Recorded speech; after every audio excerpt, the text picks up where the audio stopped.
טוב אנשים, עברה שנה, לקח שנים עד שהחלטתי שאני אנסה מכסחת נטענת. הקונספט הזה הבלתי אפשרי, אחרי שנה או שנה פלוס אפשר כבר להעביר ביקורת קצת עם יותר ניסיון. איך אומרים? מטאטא חדש, מטאטא טוב. אז ראיתי בפרסומות של האיגו המכסחת הנטענת הכי טובה בעולם. בסדר, כל דוכן זה מלך הפלאפל. ואז התחלתי לעבוד איתה. כמה? 32, 34 שנה אני בתחום. שוק, באמת. אני לא מקבל מהיבואן או מהיצרן פה עמלה, לצערי הרב, אבל אני חייב לשתף אתכם.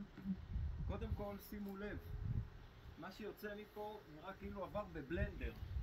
אין פה ענפים שנתקעים, העסק הזה לא נתקע. אגב, אפשר להפוך אותה לכל כיוון שהוא.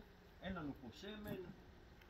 שימו לב, יש לנו פה שני סכינים שבעצם מעבירים את כל מה שאנחנו עולים, עלים, ענפים דקים. אנחנו לא נעבור על ענפים עבים כמובן, אבל כל מה שאנחנו עוברים עליו בעצם עובר תחינה כפולה, יוצא לנו פה בלנדר. הדבר הזה זה פאקינג שואב אבק, ואקום קלינר עוצמתי.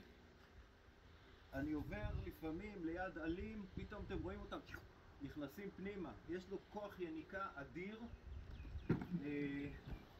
בקיצר, להגיד שאני לא מצטער על הרכישה זה אנדרסטייטמנט. גם נוסעת, המהירות מתכווננת. אבל כאנשי מקצוע מעניין אותנו לא זה שיש לה אור או שהיא נוסעת לבד, מעניין אותנו העמידות שלה והיכולת של מכונה מפלסטיק בסופו של דבר. עמידה בצורה בלתי רגילה.